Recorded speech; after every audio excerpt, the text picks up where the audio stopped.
reflection. Our position is absolutely independent. The revolution of the dialectic does not have any weapons other than intelligence nor more systems other than that of wisdom.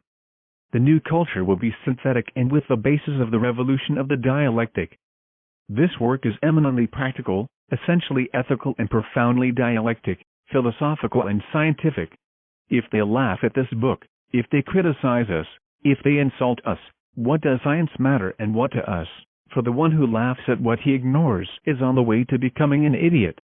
Here goes this treatise to the battlefield like a terrible lion, to unmask the traitors and to disconcert the tyrants before the solemn verdict of public consciousness. The revolution of the dialectic. Monotheism always leads to anthropomorphism, idolatry, originating, by reaction, atheist materialism. That is why we prefer polytheism. We are not scared to talk about the intelligent principles of the mechanical phenomena of nature, even if they classify us as pagans. We are partisans of a modern polytheism founded on psychoironics. Monotheistic doctrines lead, in final synthesis, to idolatry. It is preferable to talk about the intelligent principles which never lead to materialism. The abuse of polytheism in turn leads, by reaction, to monotheism. Modern monotheism surged from the abuse of polytheism. In the era of Aquarius, in this new phase of the revolution of the dialectic, polytheism should be sketched psychologically in a transcendental manner, and besides, it should be put forward intelligently. We have to make a very wise stating with the vital and integral manistic polytheism. Manistic polytheism is the synthesis of polytheism and monotheism. Variety is unity. In the revolution of the dialectic, the terms good and evil, as well as those of evolution and involution, God or religion, are not employed. In these senile and degenerate times, the revolution of the dialectic, self-dialectic and a new education are necessary. In the age of the revolution of the dialectic, the art of reasoning should be handled directly by the being in order for it to be methodical and just. An art of objective reasoning will provide the pedagogic and integral change. All the actions of our life should be the result of an equation and an exact formula in order for the possibilities of the mind and the functionalisms of understanding to surge forth. The revolution of the dialectic has the precise clue to create an emancipated mind, to form minds free of conditioning, free of the concept of option, unitotal. The revolution of the dialectic is not dictatorial norms of the mind. The revolution of the dialectic does not seek to abuse intellectual liberty. The revolution of the dialectic wants to teach how one should think. The revolution of the dialectic does not want to cage or imprison thought. The revolution of the dialectic wants the integration of all the values of the human being. The teaching. Only life intensely lived gives a lasting wisdom. But the mind, which is the one that causes us to commit errors, impedes us from arriving at the amphitheater of cosmic science. The errors of the mind are those as are psychological defects which the intellectual animal falsely called man carries in his interior. The psychological defects are in the 49 levels of the subconscious. We cannot recognize or find the as or egos of the 49 subconscious levels, since each of them has parts in our different bodies. For that, we should appeal to a force that is superior to the mind to disintegrate them with its serpentine fire, the latter being our Divine Mother Kundalini. Only the Mother Kundalini of the Hindu mysteries knows the 49 levels of the subconsciousness. The psychological defects studied do not form part of our being. After having studied the psychological defect by means of meditation, one supplicates to Ramayo, the Mother Kundalini, to disintegrate it during sexual superdynamics with the sexual energy. By means of the intellect and reflection, we cannot get to see a defect in the mind. Everyone remains stagnant there, for we do not know the other 7 bodies of the mind where the ego has its den. The mind, intellect, reason, all the more subjective forms with which the human being works, can never reach the profound levels of the subconscious where the ego continuously develops its films which put our consciousness to sleep. Only the Kundalini, with its sexual fire, can reach those 49 levels to definitely disintegrate that which causes us pain, that which has us in misery, that which people painfully love, that which materialistic psychology has wanted to deify, that which is called ego and which the revolution of the dialectic wants to destroy in order to achieve integral revolution. Chapter 1. The one who feels pain or feels hurt when slandered, accused or false witness borne against him, it is a sign that he still has alive the eye of pride. Samael Aun Weor. The Didactic of the Dissolution of the I. The best didactic for the dissolution of the I is found in practical life intensely lived. Interrelationship is a marvelous mirror in which the I can be contemplated at full length. In relationship with our fellowmen, the defects that are hidden in the subconscious depths flourish spontaneously, they leap out, because the subconscious betrays us, and if we are in a state of alert perception, then we see them just as they are in themselves. For the Gnostic, the best joy is to celebrate the discovery of one of his defects. Discovered defect, dead defect. When we discover a defect, we should see it in the scene like someone who is watching a movie but without justifying or condemning. It is not enough to comprehend the psychological defect intellectually. It is necessary to submerge ourselves into profound inner meditation to catch the defect in the levels of the mind. The mind has many levels and profundities, and as long as we have not comprehended a defect in all the levels of the mind, we will have done nothing, and the latter will continue existing like a tempting demon in the depth of our own subconscious. When a defect is integrally comprehended in all the levels of the mind, then the defect disintegrates, upon disintegrating and reducing to cosmic dust the I which characterizes it. This is how we keep on dying from instant to instant. This is how we keep establishing in ourselves a permanent center of consciousness, a center of permanent gravity. Within every human being who is not in the final state of degeneration, exists the Buddhata, the interior Buddhist principle, the psychic material or materia prima to fabricate that which is called soul. The pluralized I foolishly spend said psychic material in absurd atomic explosions of envy, covetousness, hatred, jealousies, fornications, attachments, vanity, etc.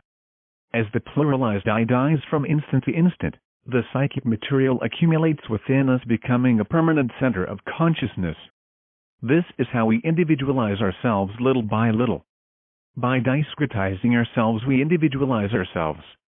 However, we clarify that individuality is not everything. With the event of Bethlehem we should move on to super-individuality.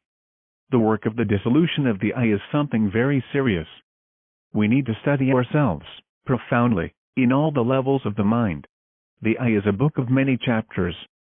We need to study our dialectic, thoughts, emotions, actions from instant to instant, without justifying or condemning. We need to integrally comprehend in all the profundities of the mind, each and every one of our defects. The pluralized I is the subconscious. When we dissolve the I, the subconscious becomes consciousness. We need to convert the subconscious into consciousness, and that is only possible by achieving the annihilation of the I. When the consciousness moves on to occupy the place of the subconscious, we acquire that which is called continuous consciousness. The one who enjoys continuous consciousness lives consciously at every instant, not only in the physical world but also in the superior worlds. The present humanity is 97% subconscious, and that is why it sleeps profoundly not only in the physical world but also in the suprasensible worlds during the sleep of the physical body and after death. We need the death of the I. We need to die from instant to instant, here and now, not only in the physical world, but also in all the planes of the cosmic mind. We should be merciless towards ourselves and carry out the dissection of the I with the great scalpel of self-criticism. The struggle of the opposites. A great master said, "Seek enlightenment, for all else will be added unto you." Enlightenment's worst enemy is the I. It is necessary to know that the I is not in the flow of existence, a fatal obstruction in the flow of life free in its movement. A master was asked, "Which is the way?" "What a magnificent mountain!" he said, referring to the mountain where he had his haven. "I do not ask you about the mountain, instead I ask you about the path. As long as you cannot go beyond the mountain, you will not be able to find the way," answered the master. Another monk asked the same question to that same master. "There it is, right before your eyes," the master answered him. "Why can I not see it?" "Because you have egotistical ideas." "Will I be able to see it, sir?" "As long as you have a dualistic vision and you say, 'I cannot,' and so on, your eyes will be blinded by that relative vision. When there is no I nor you, can it be seen?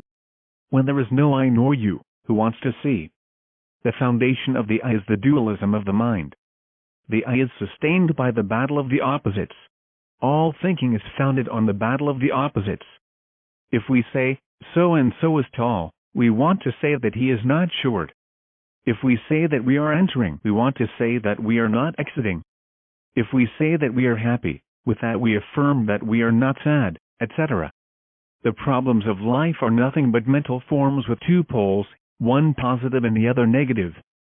Problems are sustained by the mind and are created by the mind. When we stop thinking on a problem, the latter ends inevitably.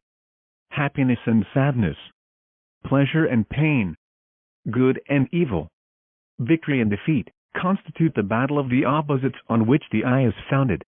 The entire miserable life that we live goes from one opposite to another: victory, defeat, like, dislike, pleasure, pain, failure, success, this, that, etc. We need to free ourselves of the tyranny of the opposites.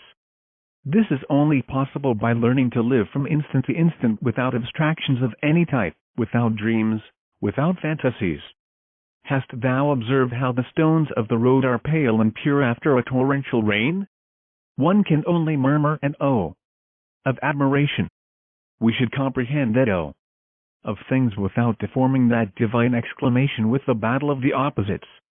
Joshua asked the Master Nansen, "What is the Tao?" "Ordinary life," replied Nansen. "What does one do to live in accordance with it? If you try to live in accordance with it, it will flee away from you. Do not try to sing that song, let it sing itself. Does not the humble hiccups come by itself?" Remember this phrase: gnosis lives in deeds, withers away in abstractions, and is difficult to find even in the noblest of thoughts. They asked the Master Bokujo, "Do we have to dress and eat daily? How could we escape from this?" The Master replied, "We eat, we get dressed." "I do not comprehend," said the disciple. "Then get dressed and eat," said the Master. This is precisely action free of the opposites. Do we eat? Do we get dressed? Why make a problem of that? Why think of other things while we are eating and getting dressed? If you are eating, eat. If you are getting dressed, get dressed, and if you are on the street, walk, walk, walk, but do not think of something else. Do only what you are doing. Do not run away from facts. Do not fill them with so many meanings, symbols, sermons and warnings. Live them without allegories. Live them with a receptive mind from instant to instant. Comprehend that I am talking to you about the path of action, free of the painful battle of the opposites. Action without distractions, without evasions, without fantasies, without abstractions of any kind. Change thy character, beloved. Change it through intelligent action, free of the battle of the opposites. When the doors are closed to fantasy, the organ of intuition is awakened.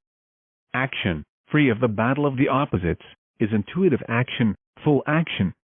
Where there is plenitude, the I is absent. Intuitive action leads us by the hand to the awakening of consciousness. Let us work and rest happily, abandoning ourselves to the course of life. Let us exhaust the turbid and rotten water of habitual thinking, and in the emptiness will flow gnosis, and with it the happiness of living. This intelligent action, free of the battle of the opposites, elevates us to a point in which something must break. When everything marches well, the rigid roof of thinking breaks, and the light and the power of the inner self enter like a flood into the mind which has stopped dreaming. Then in the physical world and outside of it, during the sleep of the material body, we live totally conscious and enlightened, enjoying the joy of life in the superior worlds. This continuous tension of the mind, this discipline, takes us to the awakening of consciousness. If we are eating and thinking about business, it is clear that we are dreaming. If we are driving an automobile and we are thinking of our fiancé, it is logical that we are not awake, we are dreaming. If we are working and we are remembering our child's godfather or godmother, or our friend, or brother, etc., it is clear that we are dreaming. People who live dreaming in the physical world also live dreaming in the internal worlds during hours in which the physical body is sleeping. One needs to cease dreaming in the internal worlds. When we stop dreaming in the physical world, we awaken here and now, and that awakening appears in the internal worlds. First seek enlightenment, and all else shall be added unto you. Whoever is enlightened sees the way. Whoever is not enlightened cannot see the way and can easily be led astray from the path and fall into the abyss. Terrible is the effort and the vigilance needed from second to second, from instant to instant, to not fall into illusions. 1 minute of unawareness is enough, and the mind is already dreaming upon recalling something, upon thinking of something different from the job or deed that we are living at the moment. When in the physical world we learn to be awake from instant to instant, we shall live awake and self-conscious from instant to instant in the internal worlds during the hours of sleep of the physical body and also after death. It is painful to know that the consciousness of all human beings sleeps and dreams profoundly, not only during those hours of rest of the physical body, but also during that state ironically called the vigil state. Action, free of mental dualism, produces the awakening of consciousness,